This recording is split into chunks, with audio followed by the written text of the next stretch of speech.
Press एवं media के साथियों, एक बहुत ही उपयुक्त समय के ऊपर कृषि विज्ञान केंद्र संगरिया के द्वारा एक विशाल कृषि मेले का आयोजन किया गया है। ये हमारे अब फसल की कटाई हो चुकी है और नेक्स्ट नरमे की बिजाई है वो चालू होने वाली है और एक बहुत ही उपयुक्त समय के ऊपर किसानों का ये संगम जो आज कृषि विज्ञान केंद्र श्री गंगानगर के ऊपर श्री संगरिया के ऊपर हनुमानगढ़ डिस्ट्रिक्ट में जो रखा हुआ है, ये बहुत ही अच्छा कार्य है। हमारी खेती को अच्छा बढ़ावा देने के लिए, अच्छी पैदावार लेने के लिए आज मैं सस्य विज्ञान के जो मूलभूत सिद्धांत हैं, किस प्रकार से हम नरमे की फसल से अधिक उत्पादन लें, इसके बारे में आप लोगों के साथ में मैं विस्तृत चर्चा करूंगा। किसान साथियों, नरमे की बुआई का जो उपयुक्त समय है वो 15 अप्रैल से लेकर के 15 मई का जो समय है वो उपयुक्त माना गया है। आप नरमे की बुआई 20 मई तक कर सकते हैं और वातावरण अगर सही रहता है, अच्छी बारिशें आ जाती हैं तो 30 मई तक जा सकते हैं, पर पत्ता मरोड़ बीमारी की आने की बराबर संभावना रहती है। इसलिए हमारे को कोशिश ये करनी चाहिए कि 20 मई तक हम हमारी बुआई है वो कंप्लीट कर लेनी चाहिए। नरमे के लिए खेत की गहरी जुताई की आवश्यकता पड़ती है। जहां खेत की गहरी जुताई की जाती है, पहली जुताई गहरी करनी चाहिए और अब जैसे खेत खाली पड़े हुए हैं तो उनको खोल करके खुला छोड़ दो। और वायुमंडल का तापमान ये देखो, गर्मी कितनी नजर आ रही है। सूर्य के प्रकाश और गर्मी की वजह से पहली क्रॉप के अंदर जो प्रेजेंट लार्वा, प्यूपा और अंडे सारे के सारे इस गर्मी से किल हो जाते हैं, मर जाते हैं। और हमारा आईपीएम का फर्स्ट मैंडेट यही था कि भाई गहरी जुताई करें, खेत को खुला छोड़ दें और सूर्य की गर्मी से सारे के सारे जो पहली फसल के उस जगह के ऊपर विद्यमान जो लार्वा, प्यूपा और अंडे सब नष्ट हो जाते हैं और हमारा जो रसायनों का जिसके द्वारा हम आगे कीट के नियंत्रण की जो बात करते हैं काफी हद तक है वो कंट्रोल हो जाती है। इसलिए गहरी जुताई बड़ी आवश्यक है। नरमे की जड़ नीचे की गहराई तक जाती है और नीचे की लेयर से पोषक तत्वों का अवशोषण करती है। दूसरी बात, किसान साथियों, 100 mm डेप्थ का पानी पहला लगना चाहिए। अगर आपके खेत के अंदर उथली जुताई हुई तो लास्ट में जाकर के नरमा है वो 60 मारता है। इसलिए खेत की गहरी जुताई आवश्यक है। 100 mm डेप्थ का पानी लगता है और जब 100 mm डेप्थ का पानी लगेगा तो आसपास का जो वातावरण है वो नम बना रहता है।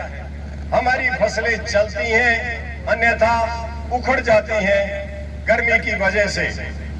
और जब फसलें उखड़ती हैं तो दोबारा आपको रीसोइंग करने की नौबत आ जाती है, क्योंकि गर्मी बहुत ज्यादा होती है।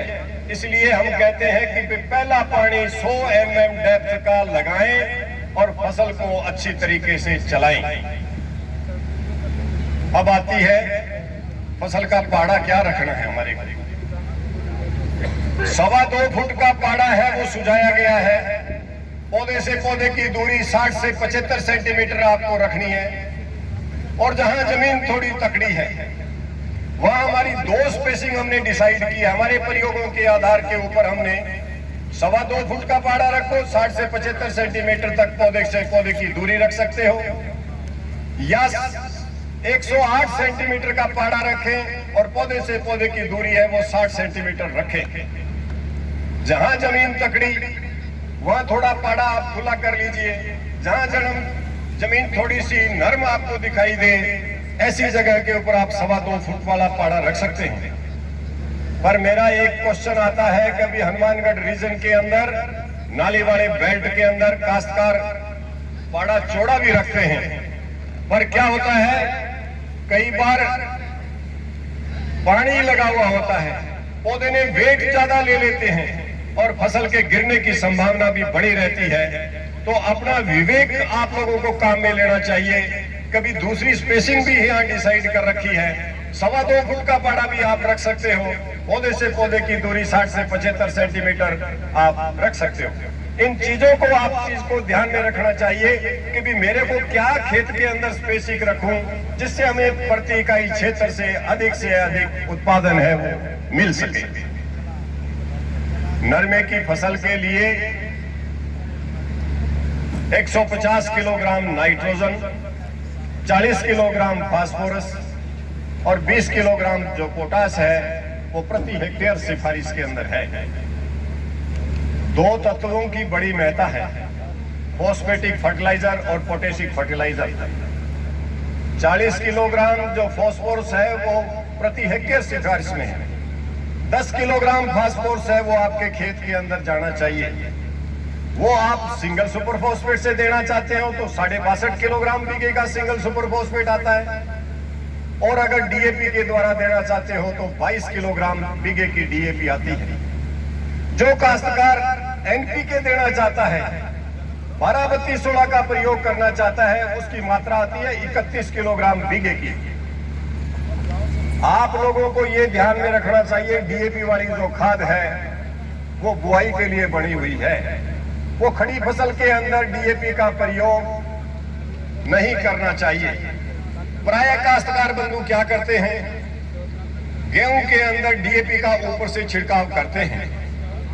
इस प्रकार से दिया गया जो डीएपी है हमारी वैज्ञानिक भाषा के अंदर मिट्टी के कणों के साथ में क्रिया करके भूमि के अंदर शिफ्ट हो जाता है डाई कैल्शियम फास्फेट्स और ट्राई कैल्शियम फास्फेट्स के रूप में, और हमारे द्वारा दिया गया पैसा व्यर्थ जाता है।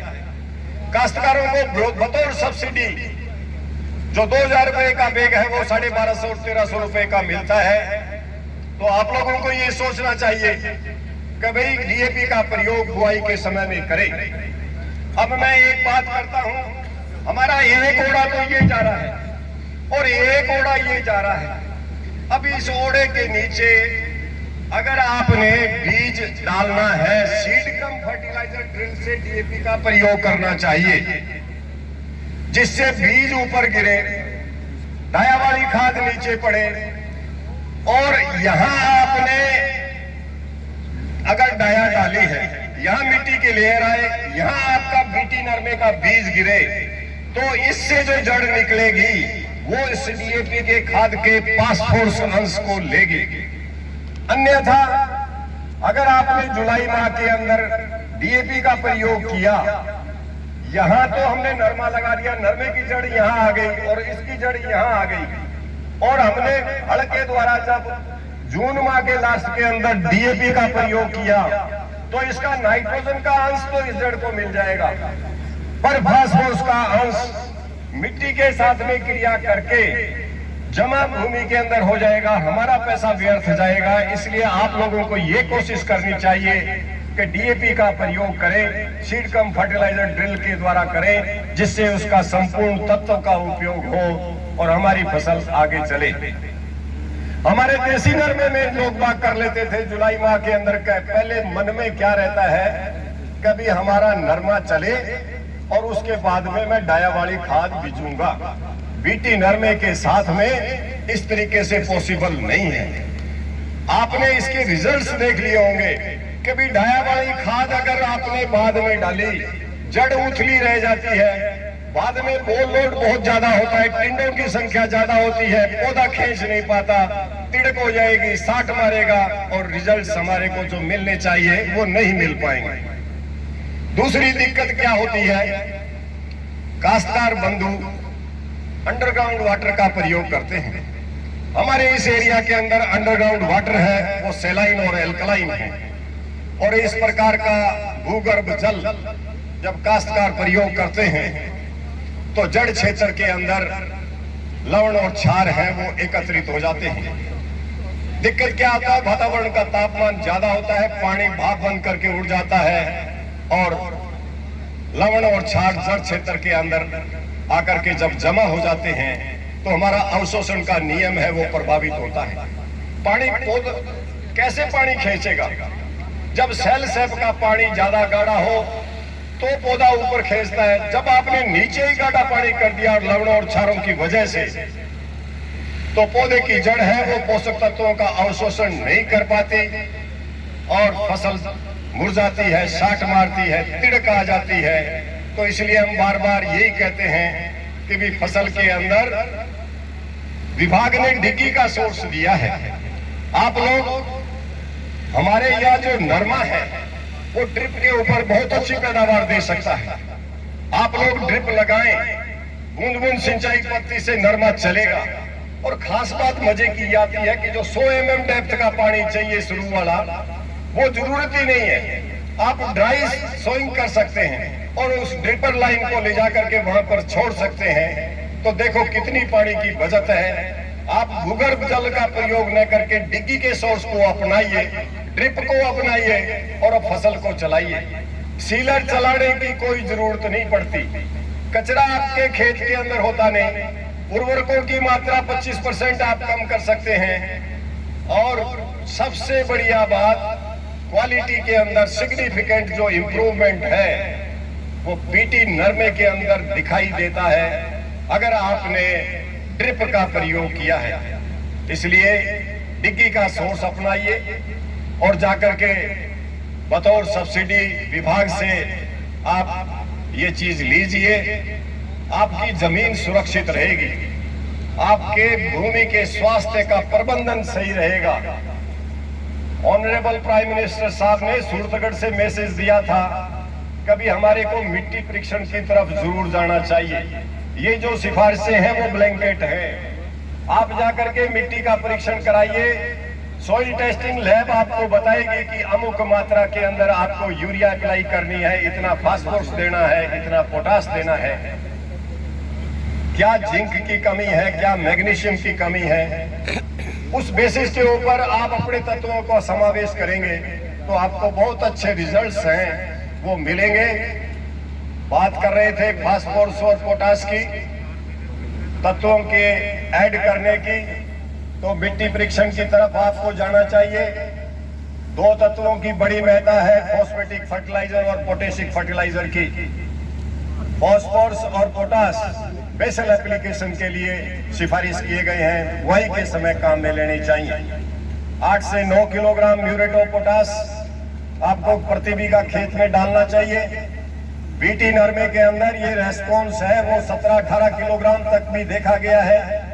हमारी भूमियों के अंदर 750 से 800 केजी पर हेक्टेयर तक का अवेलेबल पोटास था।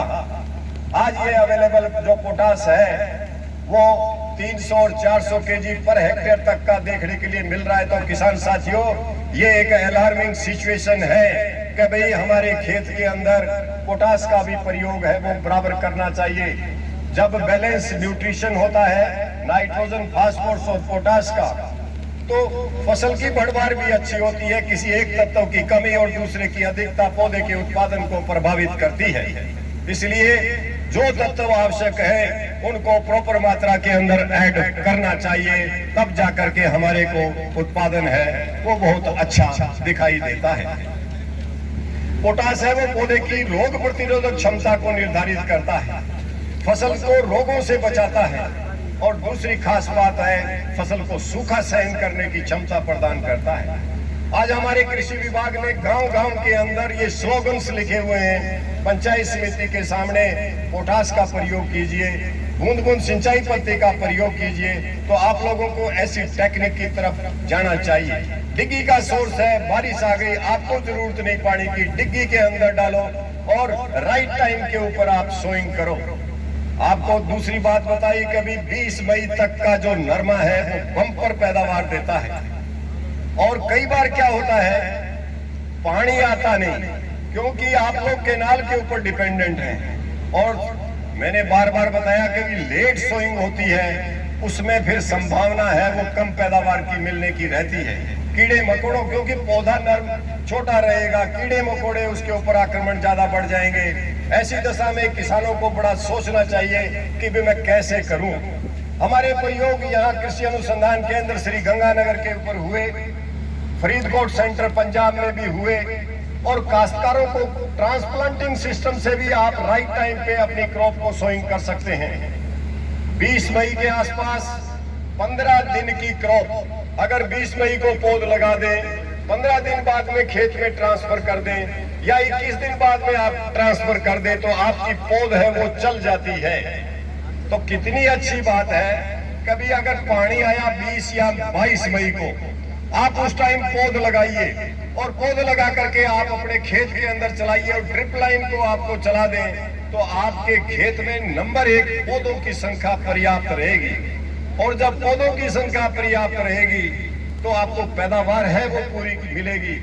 और ड्रिप ही एक ऐसा साधन है जो वातावरण की नमी को उस टाइम मेंटेन रखती है, वहां की माइक्रो क्लाइमेट को चेंज रखती है, इसलिए पौधे ज्यादा प्रॉपर चलते हैं। और जो काश्तकार प्लास्टिक मल्च का भी अगर प्रयोग कर लेते हैं, इवोपोरेशन को चेक कर देते हैं, तो उनके पास में पानी की बहुत ज्यादा बचत हो जाती है। इसलिए मेरे बार बार कहने का किसान साथियों, भूगर्भ जल जिसकी ईसी या पीएच ज्यादा है, ऐसे जल का प्रयोग ना करें, अन्यथा नरमा है वो चलता नहीं, लास्ट में जाकर के साठ भी मारता है और उत्पादन उतना नहीं मिल पाता।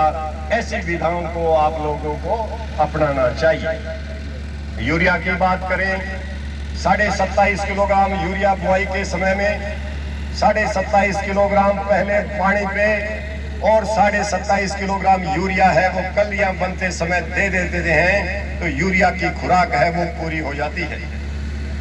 इसी प्रकार से अब जब पोषक तत्वों के प्रबंधन की बात आती है, कार्बनिक खादों का समावेश बहुत जरूरी है। जो काश्तकार 50% अपने पोषक तत्व कार्बनिक खाद के द्वारा दें, 50% उर्वरकों के द्वारा दें और ऊपर से पर्णीय छिड़काव करते हैं, वहाँ बीटी नरमे की पैदावार है वो बहुत अच्छी होती है। कार्बनिक खादें मिलती नहीं, वर्षा का जल आता नहीं, हमारे को उत्पादन कैसे ज्यादा मिले? क्योंकि कार्बनिक खाद के बारे में मैं बहुत अच्छी तरह बताता हूँ कि भाई हमारे जो गंग का क्षेत्र है वहाँ 2 से 2.5 टन प्रति बीघा गोबर की सड़ी गली खाद का प्रयोग है वो बीटी नरमे के लिए करना चाहिए। इंदिरा गांधी नहर परियोजना क्षेत्र में ये 3.25 टन के करीब है। गोबर की खाद है वो सड़ी गली होनी चाहिए। प्राय ये देखा जाता है कि हम हमारे गांव के अंदर कूड़े करकट के ढेर हैं वो दिखाई देते हैं। विभाग बार बार कहता है कि पिट्स बनाइए, खड्डे बनाइए, उनके अंदर हमारा जो गोबर, पशुओं का बिछावन और मूत्र अगर डाला जाता है और पानी डाल करके सड़ा गला करके खेत के अंदर जब पहुंचाया जाता है तो ऐसी खाद बहुत अच्छी पोषक तत्व प्रदान करती है और हमारे को पैदावार ज्यादा मिलती है। क्योंकि गोबर की सड़ी गली खाद 1 या 2 या 3 तत्व प्रदान नहीं करती, पौधे को कम से कम 20 से 22 तत्वों की आवश्यकता होती है और वो थोड़ी थोड़ी मात्रा के अंदर पर्याप्त मात्रा में उपलब्ध रहते हैं। मैं ये नहीं कहता क्योंकि कभी आप पूरा क्षेत्र गोबर की खाद के अंतर्गत ले आए, क्योंकि नहीं मिल पाती। 1 या 2 बीघा 3 बीघा आप हर साल अपना खेत का इंप्रूवमेंट में लेकर के आए, क्योंकि गोबर की खाद जब सड़ती और गलती है तो ये कार्बनिक अम्ल पैदा होते हैं और ये कार्बनिक अम्ल की महत्ता है कि फसलें लहलाती हैं। वर्षा का जल भी जब भूमि के ऊपर आता है तो कार्बन डाइऑक्साइड और जल मिलकर के कार्बनिक अम्ल बनाते हैं और ये कार्बनिक अम्ल दूसरे दिन फसलें लहलाती हैं, हमारे को उत्पादन ज्यादा मिलता है। तो इन 2 विषयों के ऊपर आप लोगों को ध्यान रखना चाहिए। कार्बनिक खाद भी मिलती नहीं है, वर्षा का जल भी आता नहीं है, हमारी भूमियों के स्वास्थ्य का प्रबंधन कैसे हो, ये आपका सोचने का विषय है। सूटेबल क्रॉप रोटेशन को फॉलो करना चाहिए। हमारे पूर्वज ऐसे करते रहते थे और भूमि के स्वास्थ्य का प्रबंधन करते रहते थे। जब कार्बनिक खाद भूमि की डाली जाती है तो भूमि की जो वाटर होल्डिंग कैपेसिटी है, ऐसी भूमियां पानी की भी डिमांड कम करती है। अगर आपने अंडरग्राउंड वाटर को यूज किया है तो फसल बार बार पानी की डिमांड करती है। ऐसी विधाओं को आप लोगों को अपनाना चाहिए, तब जाकर के आप फसल उत्पादन है वो बहुत अच्छा हो पाएगा। इसके बाद में आता है लिक्विड फर्टिलाइजर का प्रयोग। साथियों, दो तत्वों जैसे अब रेडीमेड तत्वों की मैं बात कर देता हूं, जैसे जिंक।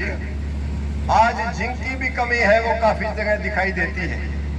आप मृदा परीक्षण की तरफ जरूर जाएं, आपको बताएं जिंक की कमी है तो जिंक आपको ऐड करना चाहिए।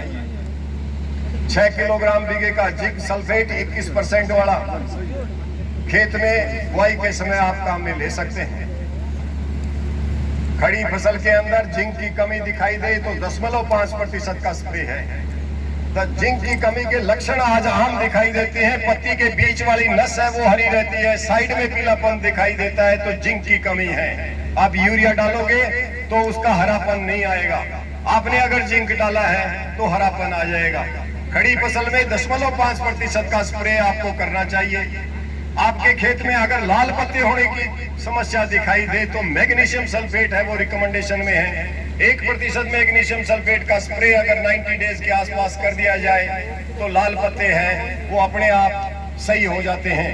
बतौर अगर वो ये देखो भी किसी जेसिड के आक्रमण से तो नहीं है, किसी कीड़े के आक्रमण से तो नहीं है और किसी पोषक तत्व की कमी की वजह से है, तो उस चीज का आप स्प्रे करेंगे तो आपको रिजल्ट्स है वो जरूर मिलेगा।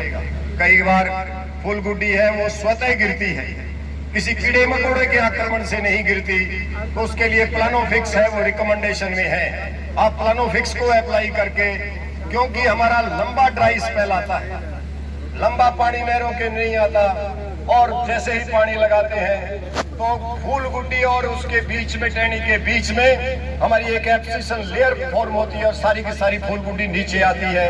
इससे फसल को बचाने के लिए प्लानोफिक्स सिफारिश किया जाता है, आप इसका प्रयोग है वो कर सकते हैं। इसी प्रकार से साथियों, बीज के बारे में मैं बहुत अच्छी बात करता हूं। सबसे पहले तो मैं आपको ये बता दूं कि बीटी नरमा ऐसे बीज कोई भी नहीं बिकता। बीटी नरमे का बीज जब कृषि अनुसंधान केंद्र श्री गंगानगर, पंजाब एग्रीकल्चर यूनिवर्सिटी का अबोहर सेंटर, बठिंडा सेंटर और फरीदकोट सेंटर और केंद्रीय कपास अनुसंधान सिरसा और चौधरी चरण सिंह हरियाणा कृषि विश्वविद्यालय के ऊपर वैज्ञानिकों के द्वारा परीक्षण किया जाता है।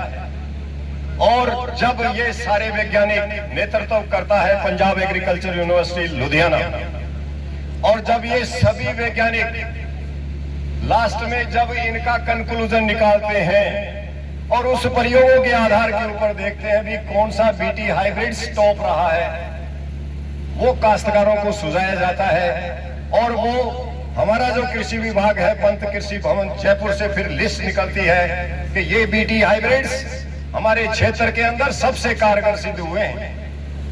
कृषि विभाग से एक पूरी लिस्ट आती है कि कौन से टॉप बीटी हाइब्रिड्स हैं। तो आप लोगों को किसान साथियों ऐसे बीटी हाइब्रिड्स का प्रयोग करना चाहिए। अब आपके अंदर एवरीथिंग, सारी चीज क्लियर होनी चाहिए भी कौन सा बीटी हाइब्रिड्स आज के एरा के अंदर टॉप है, उस बीटी हाइब्रिड्स का चयन करना चाहिए। अजीत सीड का ACH 177 आज सबसे टॉप बीटी हाइब्रिड्स के अंदर है, आप उसको प्रयोग में ला सकते हैं। 2 या 3, 4, 5 नंबर के अंदर ACH 33, ACH 133 और 155 ऐसे बीटी हाइब्रिड्स हैं जो एरिया के अंदर बम्पर पैदावार देने के लिए सक्षम है। ये कृषि विभाग से आप लिस्ट देख सकते हैं उसके अंदर। तो ऐसे बीटी हाइब्रिड का प्रयोग करना चाहिए जिसके अंदर पत्ता मरोड़ बीमारी कम हो और आपको पैदावार ज्यादा मिले। 2019 से देख लीजिए आप, 2019 के अंदर सबसे टॉप बीटी हाइब्रिड्स ACH 170। और जब भी मेरा व्याख्यान होता है तो मैं काश्तकार बंधुओं को बताता हूं, एक ही बीटी हाइब्रिड्स के ऊपर डिपेंड मत रहिए, अन्यथा सेम लेवल पर न्यूट्रिएंट पोषक तत्वों की कमी होगी और बदले में हमारे को ज्यादा पैदावार नहीं मिल पाएगी। बार बार फसलों को, हमारे सस्य विज्ञान के सिद्धांत क्या कहते हैं, फसलों को ऐसे हेर फेर करके बोना कभी हमारे को उत्पादन ज्यादा मिले। ऐसी सेम चीज को आप बार बार प्रयोग ना करें, अन्यथा रूट होराइजन में उन पोषक तत्वों की कमी हो जाती है और एक स्टेज ऐसी आती है कि फसल लेना बड़ी भारी मुश्किल हो जाता है। आप लोगों को पूरा क्लियर होगा, हमारे पास में पहले क्या था, RST-9 नरमा था और इतना भार था उसके अंदर कि काश्तकार कहते थे कि भी RST-9 नहीं होना चाहिए। एक समय के साथ में आया और चला गया, 64, 88, 65, 88 आया और चला गया। 4-5 साल एक एरा रहता है, इसलिए बार बार मेरा क्या है भी चेंजेस आना चाहिए। और राइट बीटी हाइब्रिड्स आपके सामने है, लिस्ट मांगो आपको मिलेगी और ऐसे बम्पर बीटी हाइब्रिड्स का प्रयोग आप अपने खेत में करें और अधिक से अधिक है वो उत्पादन लेने का आप लोगों को करना चाहिए। इसी प्रकार से मैं कई बार ऐसे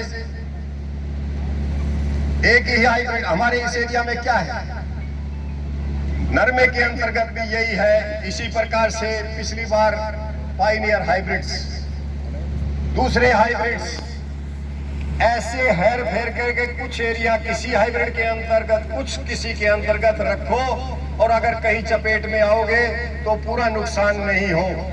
बार बार यही सुझाते हैं।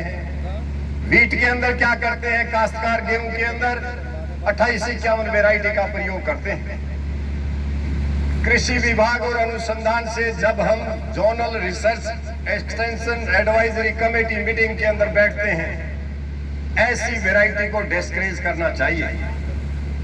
हमारा वीट जोन सुरक्षित रहे, इसलिए ऐसे वैरायटीज का प्रयोग करें, क्योंकि ऐसी रोग ग्रसित वैरायटी आपके खेत में येलो रस्ट और करनाल बंट को ऐड करती है और जब भी हाई यील्डिंग वैरायटीज लेकर के आते हैं उसके बराबर ससेप्टेबल होने की संभावना बनी रहेगी। इसलिए काश्तकार बंधुओं, इन 3-4 चीजों के क्रम को तोड़ो।